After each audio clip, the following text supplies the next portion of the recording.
हैं वो, ये एक बड़ा ही ऑर्गेनाइज और बहुत जल्दी से इमर्जिंग एक कोचिंग इंस्टीट्यूट है जो कि लगातार IAS से लेके इसके इतर भी IIT और जो यहाँ पे उनकी तैयारी के लिए एक अच्छा रेपुटेशन रखते हैं। अब बात यह है कि जर्नलिस्ट और स्पेशलिस्ट की बात की, आप बहुत सारे लोग अवेयर होंगे कि कल नेपाल में कुछ हुआ। Yes sir. घटना घटी है नेपाल में।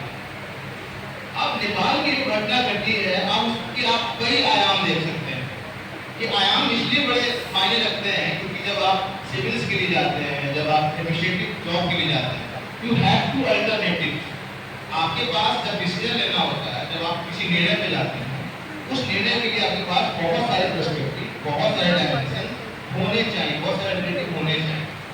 तो JNG की बात चल रही है। JNG आप जानते होंगे कि मैक्सिमम जो मेजॉरिटी है इस पूरे सभा में वो जनरेशन जी की ही है, जूमर्स।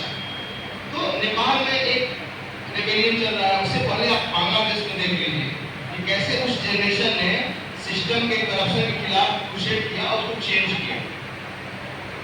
यह एक आयाम है। दूसरा आयाम हम देखें अगर, तो जो बाइडेन प्रेसिडेंट थे अमेरिका के, जब बांग्लादेश में जो तख्ता पलट हुआ, सरकार चली गई, तो कुछ फॉरेन पॉलिसी के एक्सपर्ट थे, उन्होंने ये कहा कि भाई जो बाइडेन है उनका इंटरवेंशन था बांग्लादेश में, ताकि जो इंडिया है वो डिस्टर्ब रहे और इंडिया का जो डेवलपमेंट है वो कहीं ना कहीं उस बेस से ना जाए जिस बेस से जाता। क्योंकि हम इमर्जिंग है, हम 5वें की दावेदारी है, 4थे पे जाएंगे, 3रे पे जाएंगे, आने वाले समय में हम 1 नंबर पे जाएंगे।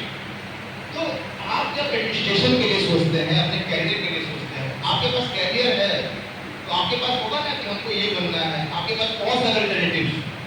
कुछ बच्चे हैं जो PCM करते हैं इंटर तक, फिर वो आते हैं सोशल साइंसेज में, ये सोच के कि उनका जो GS का सेक्शन है वो हम कवर अप कर लेंगे, तो मेरे थोड़ा आसान है।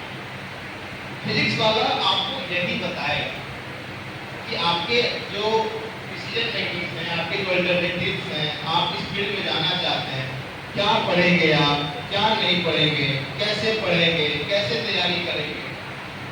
क्योंकि आप जब एक अखबार पढ़ते हैं 24 पन्ने के, 18 पन्ने के, इंडियन एक्सप्रेस या द हिंदू, तो आप पूरा अखबार पढ़ते हैं। इश्यूज आपको उसमें से 2.5 पेज पूरा फिल्टर करके देते हैं कि आपके काम का इतना ही पढ़ना है। क्योंकि सफल होने के लिए सबसे महत्वपूर्ण जो अभी तक मेरी जो अपनी समझ विकसित हुई है कि क्या पढ़ा जाना है यह जानना जरूरी नहीं है, क्या नहीं पढ़ना है यह जानना जरूरी है। क्योंकि जैसे ही आप फिल्टर कर लेते हैं कि ये आपको नहीं पढ़ना है, तो फिर आप वही पढ़ते हैं जो आपको पढ़ा जाना है, तो कहीं ना कहीं आप सफलता की ओर ज़्यादा आसानी से अग्रसर हो सकते हैं। इसमें आपके जो मेंटर्स हैं, जो कोचिंग इंस्टीट्यूट्स हैं, आपकी अपनी जो प्रतिभा, आपकी तैयारी है, उनकी बड़ी भूमिका है। तो आप सभी यहाँ उपस्थित हैं और जो भी आपको यहाँ से लाभ मिल रहा है उसका